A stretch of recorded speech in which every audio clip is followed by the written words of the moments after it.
திருப்பாடல்கள் 145 1-9 முடிய. என் கடவுளே, என் அரசே, உம்மை புகழ்ந்தேத்துவேன். உமது பெயரை என்றும் எப்பொழுதும் போற்றுவேன். நாள்தோறும் உம்மை போற்றுவேன். உமது பெயரை என்றும் எப்பொழுதும் புகழ்வேன். ஆண்டவர் மாண்புமிக்கவர், பெரிதும் போற்றுதலுக்கும் உரியவர். அவரது மாண்பு நம் அறிவுக்கு எட்டாதது. ஒரு தலைமுறை அடுத்த தலைமுறைக்கு செயல்களை புகழ்ந்துரைக்கும். வல்லமை மிகு செயல்களை எடுத்துரைக்கும்.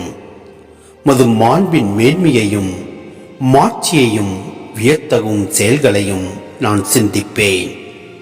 அச்சம் தரும் செயல்களின் வல்லமையை பற்றி மக்கள் பேசுவார்கள். மது மாண்பினை நான் விரித்துரைப்பேன். அவர்கள் உமது உயர்ந்த நற்பண்பை நினைத்து கொண்டாடுவார்கள். உமது நீதியை எண்ணி ஆர்ப்பரித்து பாடுவார்கள். ஆண்டவர் இரக்கமும் கனிவும் உடையவர், எளிதில் சினம் கொள்ளாதவர், பேரன்பு கொண்டவர். ஆண்டவர் எல்லாருக்கும் நன்மை செய்பவர், தாம் உண்டாக்கிய அனைத்தின் மீதும் இரக்கம் காட்டுபவர்.